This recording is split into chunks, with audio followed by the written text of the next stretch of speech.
आज 2077 साल माघ 2 गते शुक्रबार इस्वी सम्वत अनुसार 15 जनवरी सन् 2021 काठमाडौँमा रेडियो एनआरएन 99.1 देशभर विभिन्न एफएम र संसारभर रेडियो nrn.com मार्फत प्रसारण भइरहेको नेपाली रेडियो नेटवर्कको नेपाली खबरमा सरोज कोइराला र सपना सिंहको नमस्कार।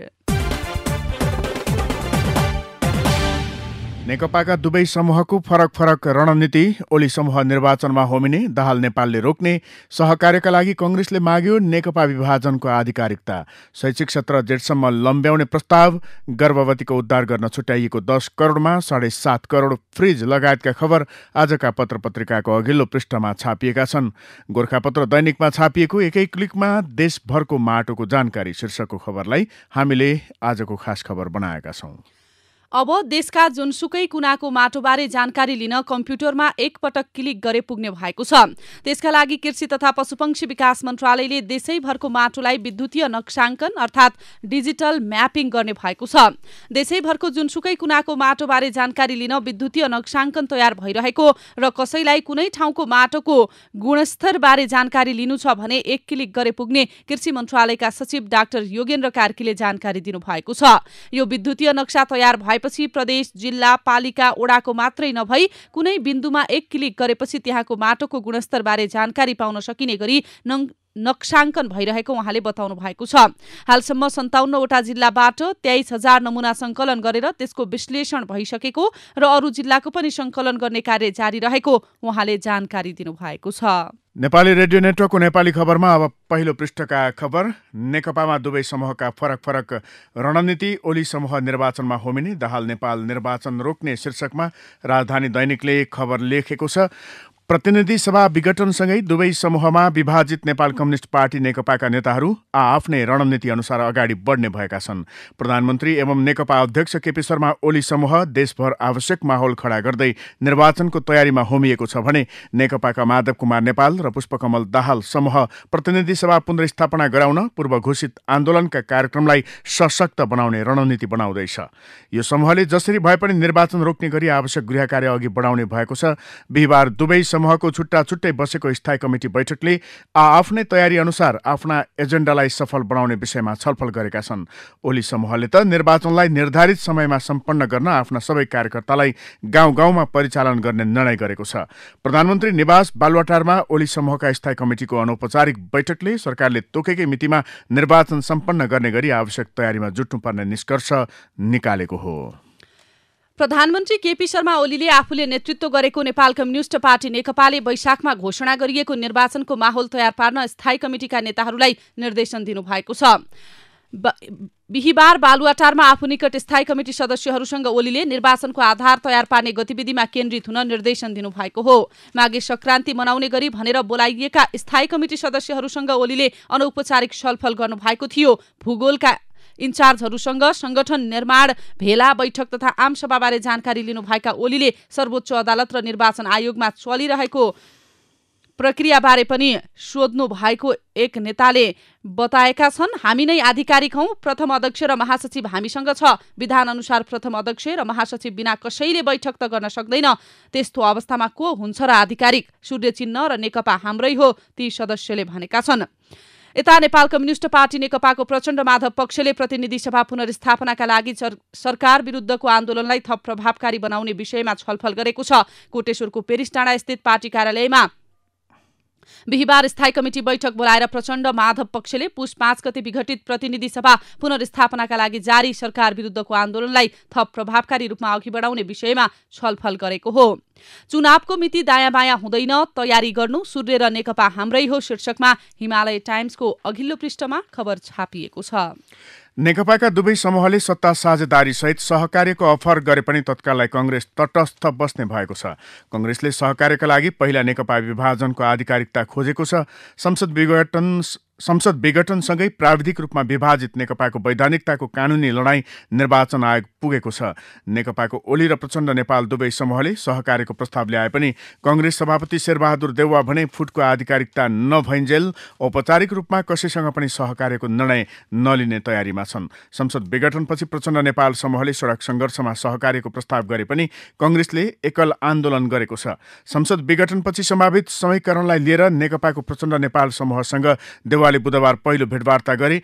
छलफलमा प्रचण्ड नेपाल समूहले संसद विघटन विरुद्ध संयुक्त सङ्घर्षदेखि देउवा नै प्रधानमन्त्री बन्ने गरी सत्ता सहकार्यको प्रस्ताव गरेका थिए।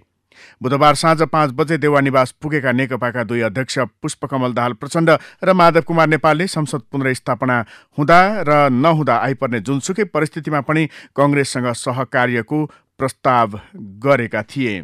सहकार्यका लागि कांग्रेसले खोज्यो नेकपा विभाजनको आधिकारिकता शीर्षकमा नयाँ पत्रिकामा यो खबर छापिएको हो।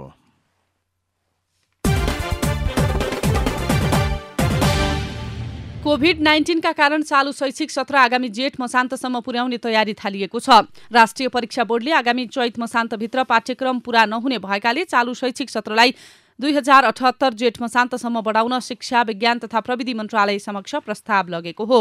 बोर्डका अध्यक्ष प्राध्यापक डाक्टर चन्द्रमणि पौडेलले शिक्षा विज्ञान तथा प्रविधि मन्त्रालयले शैक्षिक सत्र परिमार्जन सम्बन्धी प्रस्ताव मन्त्री परिषदमा पुगेको जानकारी प्राप्त भएको बताएका छन्। उनले भने कोभिड-19 का कारण चैतसम्म कोर्स सकिने अवस्था छैन, त्यसै कारण एससीई कक्षा 11 र 12 को परीक्षा आगामी असारभित्र सक्ने गरी योजना बनाएका छौं। उनले शैक्षिक सत्र परिमार्जन सम्बन्धी प्रस्ताव मन्त्री परिषदमा पुगेको शिक्षा मन्त्रालयले आफूलाई जानकारी गराएको पनि बताएका छन्। यसअघि चैतमै शैक्षिक सत्रको अन्त्य हुँदै आएको थियो, तर कोरोना महामारीका कारण विद्यालय बन्द भएको र शैक्षिक गतिविधि प्रभावित हुँदा 2078 जेठ अन्तिमसम्ममा शैक्षिक सत्र अन्त्यको प्रस्ताव गरिएको राष्ट्रिय परीक्षा बोर्डले जनाएको छ। कक्षा 12 को नतिजा माघ दोस्रो साताभित्र, एससीई परीक्षा जेठ अन्तिम वा असारमा गर्ने प्रस्ताव गरिएको छ। शैक्षिक सत्र जेठसम्म लैजाने प्रस्ताव शीर्षकमा राजधानी दैनिकको अघिल्लो पृष्ठमा खबर छापिएको छ।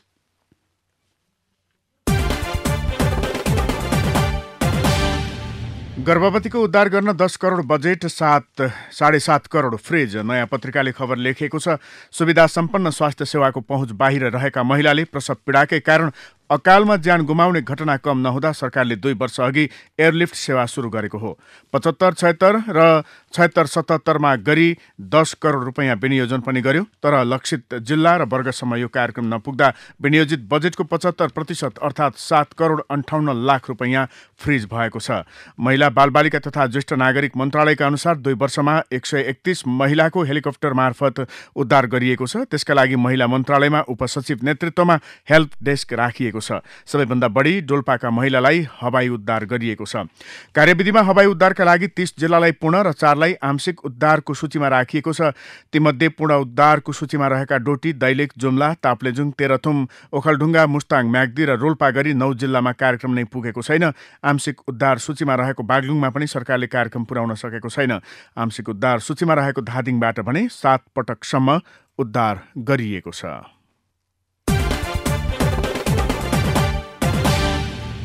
थानकोट नागढुङ्गा सिस्नेखोला सुरुङ मार्गको काठमाडौँ तर्फबाट सुरुङ खन्ने काम शुक्रबारदेखि सुरु हुँदैछ। धादिङ तर्फबाट भने गत महिना नै सुरुङ खन्ने काम सुरु भइसकेको छ। सुरुङ मार्ग निर्माणको जिम्मा पाएको निर्माण कम्पनी हाजमा आन्दो कर्पोरेसनका इन्जिनियरले निर्माणस्थलमा बिहिबार विशेष पूजाआजा गरिएपछि शुक्रबारदेखि सुरुङ खन्ने तयारी गरेको थानकोट नागढुङ्गा सिस्नेखोला सुरुङ मार्ग आयोजनाका प्रमुख नरेशमान साक्यले जानकारी दिनुभएको छ। पूर्व काठमाडौँ तर्फबाट सुरुङ खन्न शुक्रबार मुखमा स्टिलको ढोका स्टिल रिप्स राखिन्छ र सुरुङ खनिन्छ। ढोका राखिन्छ, फेरि 1 मिटर सुरुङ खनिन्छ, फेरि ढोका राखिन्छ। ढोका राख्ने र खन्ने काम सँगसँगै अगाडि बढ्छन्, आयोजना प्रमुख साक्यले भन्नुभएको छ। नेपाल भारत बीच परराष्ट्र मन्त्री स्तरीय संयुक्त आयोगको 6औं बैठकमा भाग लिन परराष्ट्र मन्त्री प्रदीप गेवाली बिहिबार नयाँ दिल्ली पुगेका छन्। बैठक शुक्रबार हैदराबाद हाउसमा बस्दैछ। भारतीय समकक्षी डाक्टर एस जयशंकरको निमन्त्रणामा 3 दिने भ्रमणमा रहँदा परराष्ट्र मन्त्री गेवालीले शुक्रबार उच्च राजनीतिक नेताहरूसँग भेट्ने तयारी छ। भारतीय विदेश मन्त्रालयद्वारा सार्वजनिक गरिएको कार्यतालिका अनुसार गेवाली र जयशंकर बीच शुक्रबार बिहान 11 बजे भेटवार्ता हुनेछ। आधा घण्टाको औपचारिक वार्तापछि संयुक्त आयोगको बैठक बस्नेछ। नेपाली अधिकारीहरूका अनुसार संयुक्त आयोगको बैठकमा सीमा विवाद समाधान, इपिजी प्रतिवेदन ग्रहण, लगायत कोभिड-19 विरुद्धको खोप, ऊर्जा, कनेक्टिभिटी लगायत 40 भन्दा बढी विषयमा छलफल हुनेछ। संयुक्त आयोगको बैठकका एजेन्डा तय गर्न नेपाल र भारतका परराष्ट्र मन्त्रालयको सम्बन्धित महाशाखा प्रमुखहरूबीच बुधबार र बिहिबार छलफल भएको थियो। परराष्ट्र मन्त्री गेवाली दिल्लीमा आज संयुक्त आयोगको बैठक शीर्षकमा नयाँ पत्रिकाले यो खबर छापेको हो। तराईमा माघी र पहाडमा माघे अर्थात् मकर संक्रान्ति मनाइरहँदा धादिङ, नुवाकोट र रसुवामा हुने गोरु जुधाइले थप मनोरञ्जन दिने गरेको छ। यसै क्रममा बिहिबार नुवाकोटको तारकेश्वर गाउँपालिकाको तारुका स्थित चन्दनी डाँडा गाउँमा हजारौं दर्शकका माझ 22 वटा गोरु जुधाएर मनोरञ्जन दिइयो। घिउ, चाकु, तरुल जस्ता परिकार खाएर मनाइने यो पर्व तारुकामा भने साँढे जुधाइले रौनक थपिदिएको छ। यो गोरु जुधाई मेला तारुकाकै पहिचान पनि बनेको छ। सुन्दर संस्कृति बनिसकेकाले यसलाई नेपालकै पहिचानका रूपमा स्थापित गर्नुपर्ने नुवाकोटका प्रमुख जिल्ला अधिकारी झङ्कनाथ ढकालले बताउनुभयो। धेरैका लागि यो गोरु जुधाई भिन्न, नौलो र रोचक छ। बारीको फराकिलो पाटोमा रहर लाग्दा गोरु जम्मा पारेर बाजी थाप्दै जुधाइने यो प्रतियोगिता 200 वर्ष अघिदेखि चल्दै आएको स्थानीयवासीको कथन छ। विक्रम सम्वत 1986 मा बझाङ्गी राजा जयपृथ्वी बहादुर सिंह हालको तारकेश्वर गाउँपालिका 3 चन्दनीमा रहेको मामा घर आउँदा भान्जालाई स्वागत र मनोरञ्जन गराउन उनका माओलीले बाजागाजा सहित साँढे जुधाउने परम्परा पहिलो पटक सुरु गरेका थिए। उक्त दिन माघे संक्रान्ति भएको र त्यसै समयदेखि गोरु जुधाउने परम्पराको थालनी भएको बुढापाका बताउँछन्। यसैलाई नयाँ पुस्ताले पनि पहिचान मानेर निरन्तरता दिइरहेको मेला व्यवस्थापन समितिका अध्यक्ष सूर्यमान श्रेष्ठले जानकारी दिनुभएको छ। गोरु जुधाईको रौनक शीर्षकमा आजको गोरखापत्र दैनिकको अघिल्लो पृष्ठमा खबर छापिएको छ। कक्षा 12 को परीक्षाको नतिजा अर्को साता सार्वजनिक गरिने भएको छ। यस वर्ष नतिजा प्रकाशनमा ढिलाइ भए पनि अबको 10 वर्षभित्र सार्वजनिक गर्ने तयारी रहेको राष्ट्रिय परीक्षा बोर्डले जनाएको छ। बिहिबार शिक्षा पत्रकार सञ्जाल नेपाल इजोनले आयोजना गरेको कार्यक्रममा बोल्दै राष्ट्रिय परीक्षा बोर्डका अध्यक्ष प्राध्यापक डाक्टर चन्द्रमणि पौडेलले अबको 10 दिनभित्रै कक्षा 12 को नतिजा सार्वजनिक गर्ने तयारी भइरहेको बताए। कक्षा 12 को नतिजा अर्को साता शीर्षकमा नयाँ पत्रिकामा यो खबर छापिएको छ। नेपाली खबरमा अब भित्री पृष्ठका खबर। विद्युतीय सवारी साधन प्रयोग वृद्धिसहित न्यून इन्धन वातावरण स्वच्छ र घाटा कम गर्न सहयोग पुर्याउने काममा सरकार स्वयं बाधक देखिएको छ। सरकारले विद्युतीय सवारी साधन प्रयोग वृद्धि गर्ने वातावरण बनाउने बताए पनि व्यवहारमा कार्यान्वयन भएको पाइएको छैन। प्रधानमन्त्री केपी शर्मा ओलीले सन् 2020 सम्म देशमा 20% विद्युतीय सवारी साधन प्रयोग हुने वातावरण बनाउने प्रतिबद्धता जनाउँदै आए पनि त्यस्तो वातावरण सिर्जना हुन सकेको छैन। बरु उल्टे विद्युतीय सवारीमाथि कर थोपरेर प्रयोगमा दुरुत्साहन प्रयास भएको पाइएको छ। पूर्व पश्चिम रेलमार्गमा विवाद उत्पन्न भएको छ। उक्त रेलमार्गको विस्तृत परियोजना प्रतिवेदन डीपीआर तयार गर्ने क्रममा बाराको निजगढ नगरपालिकामा विवाद उत्पन्न भएको हो।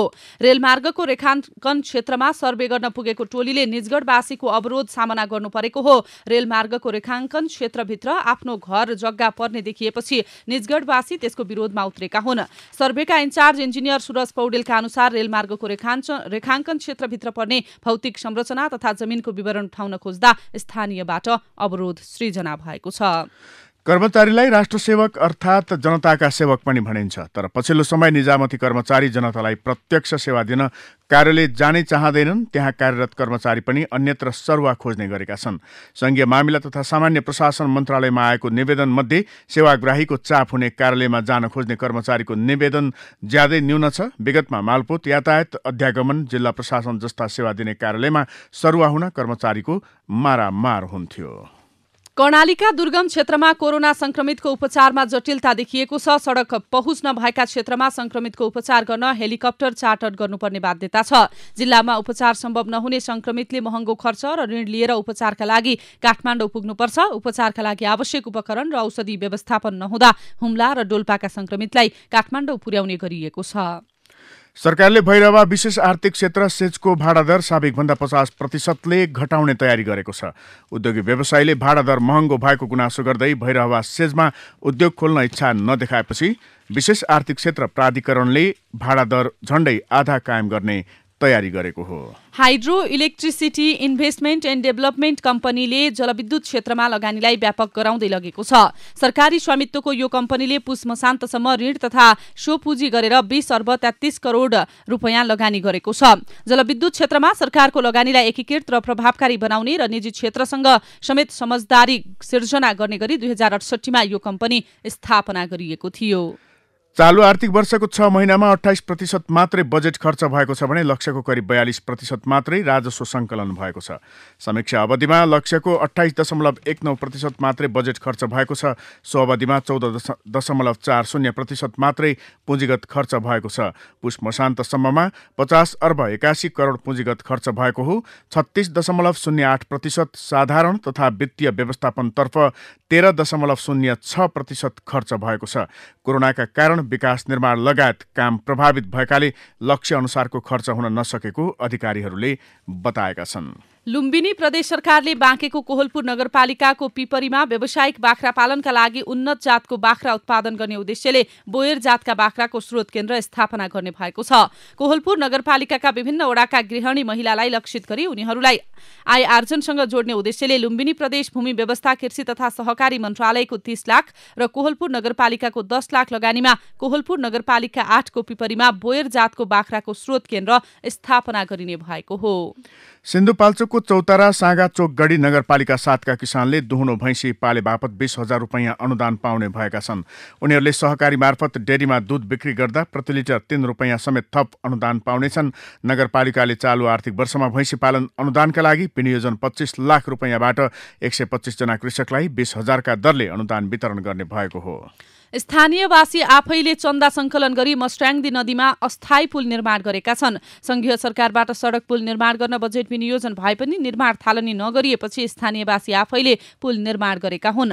मस्ट्याङदी गाउँपालिका 4 तागरिङ र वडा नम्बर 5 घेरमु जोड्ने मस्ट्याङदी नदीमा सडक पुल बनाउन 2073 सालदेखि लगातार बजेट विनियोजन हुँदै आएको थियो, तर निर्माण कार्य भने सुरु हुन सकेको थिएन। पूर्वी मकवानपुरको बकैया गाउँपालिकालाई बालमैत्री गाउँपालिका घोषणाको तयारी गरिएको छ।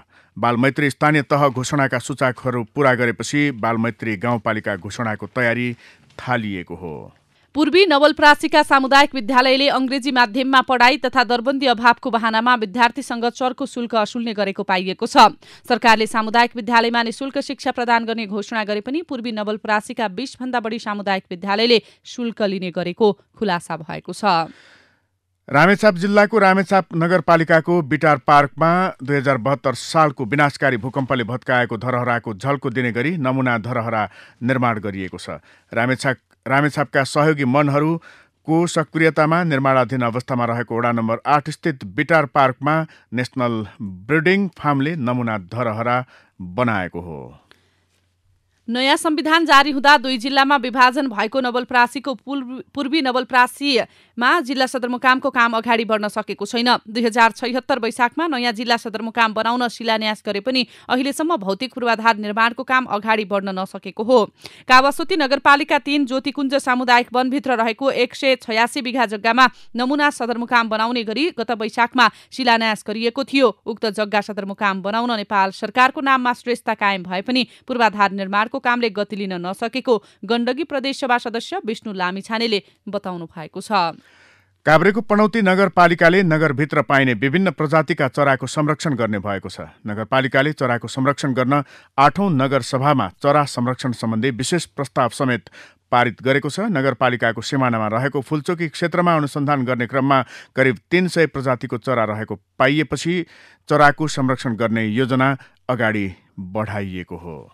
अब विदेशका खबर। कोरोना भाइरसको अनुसन्धान र अन्वेषण गर्न विश्व स्वास्थ्य संगठन WHO को 10 सदस्यीय टोली बिहिबार चीनको वुहान शहर पुगेको छ। वुहानबाटै कोरोना भाइरस संसारभरि फैलिएको मानिँदै आएको छ। वुहानको विभिन्न स्थान तथा ल्याबमा WHO ले आफ्नो अनुसन्धान कार्य थालनी गर्ने बीबीसीले जनाएको छ। अब केही खेल र खेलाडीका खबर। प्रधानमन्त्री कप 1 दिवसीय क्रिकेट प्रतियोगिता आजदेखि टियु क्रिकेट मैदान र मुलपानी क्रिकेट मैदानमा सुरु हुँदैछ। प्रतियोगितामा 3 विभागीय टोली सहित 7 प्रदेशको सहभागिता रहनेछ। त्रिवी मैदानमा हुने उद्घाटन खेलमा त्रिभुवन आर्मी क्लब र गण्डकी प्रदेश भिड्नेछन्। सहभागी हुने 10 वटै टोलीलाई 2 समूहमा विभाजन गरिएको छ। अब खेल अब कला र साहित्यका खबर। माघ 1बाट नेपालका प्राय नाटकघर र फिल्म हल खुलेका छन्। नाटकघरहरूको साझा संगठन थिएटर हबले विज्ञप्ति जारी गर्दै नाटकघर खुल्ने जानकारी दिएको हो भने नायक शिव श्रेष्ठले निर्माण गरेको नयाँ फिल्म एउटा यस्तो प्रेम कहानी माघ 1 गते रिलिज गर्दै देशभरका फिल्म हल पूर्ण रूपमा सञ्चालनमा आएका हुन्। शिवको फिल्ममा उनकै छोरा शक्ति श्रेष्ठ र नायिका करिश्मा मानन्दरकी छोरी कविताले अभिनय गरेका छन्। झण्डै 1 वर्षदेखि बन्द रहेका हल यो फिल्मसँगै सञ्चालनमा आउन लागेका हुन्। नेपाली रेडियो नेटवर्कको नेपाली खबरमा अब विचार विश्लेषण। सबैभन्दा पहिले सम्पादकीय लिएका छौं। नागरिक दैनिकमा छापिएको निरन्तर निगरानी शीर्षकको सम्पादकीय छ। कोरोना नियन्त्रणका लागि स्थानीय तहहरूले क्वारेन्टिन निर्माणदेखि त्यसका लागि आवश्यक सामान खरिदसम्ममा भ्रष्टाचार गरेका तथ्य एकपछि अर्को गरी बाहिरिन थालेका छन्। उतिबेला कोरोना नियन्त्रणमा उनीहरूले निर्वाह गरेको भूमिकाको प्रशंसा भए पनि अहिले अपत्यारिला खर्च विवरण सार्वजनिक हुन थालेका छन्। सप्तरीको छिन्नमस्ता गाउँपालिकाले 7 दिनको त्रिपालको भाडा 6,70,000 र 2 जनाको चिया नास्ता खर्च 1,29,000 भनी जुन विवरण सार्वजनिक गरेको छ त्यसले खर्च विवरण कुन हदसम्मको प्रत्यालिलो छ भन्ने प्रश्न देखाएको छ। यस्ता अपत्यारिला खर्च विवरण धेरै छन्। यतिसम्म कि खर्च नगरेको शीर्षकमा समेत लाखौं रुपैयाँको विवरण देखाइएको छ।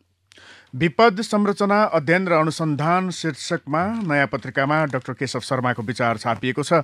पछिल्लो पटक 2072 वैशाख 12 गते गोर्खा केन्द्रबिन्दु भएर गएको भूकम्पभन्दा अगाडि नै 17 पटक राष्ट्रिय भूकम्प सुरक्षा दिवस मनाइसकिएको थियो र नेपालमा भूकम्प जुनसुकै बेला पनि जान सक्ने भएकाले राज्य तयारीका साथ बसेको छ भनिएको थियो।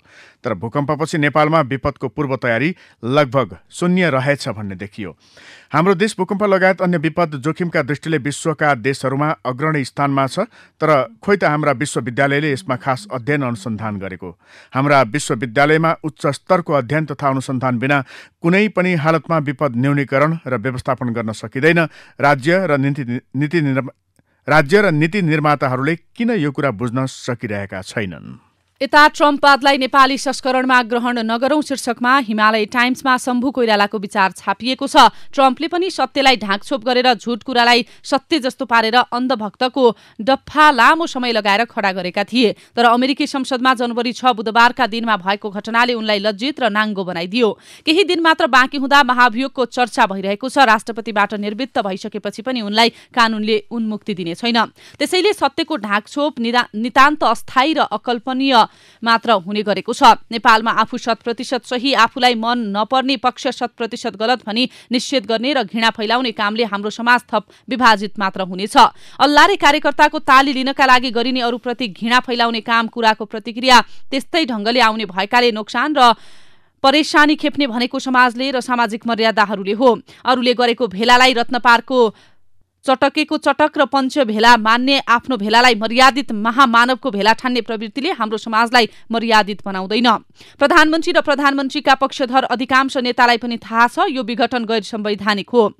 उहाँहरूको अन्तरात्माले त्यो कुरा स्वीकार गरिरहेको हुनुपर्छ। तर राजनीतिको फोहोरी खेलमा आफू विजयी बन्न झुटलाई सत्य बनाउन लाग्नु परेको छ। एकजना मन्त्रीले प्रधानमन्त्रीसँग नेपाली मौलिकताको विशेषाधिकार छ भन्नेबाट पनि बुझ्न सकिन्छ उहाँहरूलाई झुटो बोल्न सकस भइरहेको छ। हस्त अहिलेको नेपाली खबर यति नै। नेपाली रेडियो नेटवर्कमा यसपछि पत्रकार ऋषि धमलाको साथमा नेपाली बहस सुन्न सक्नुहुनेछ। नेपाली रेडियो नेटवर्क सुन्दै गर्नुहोला।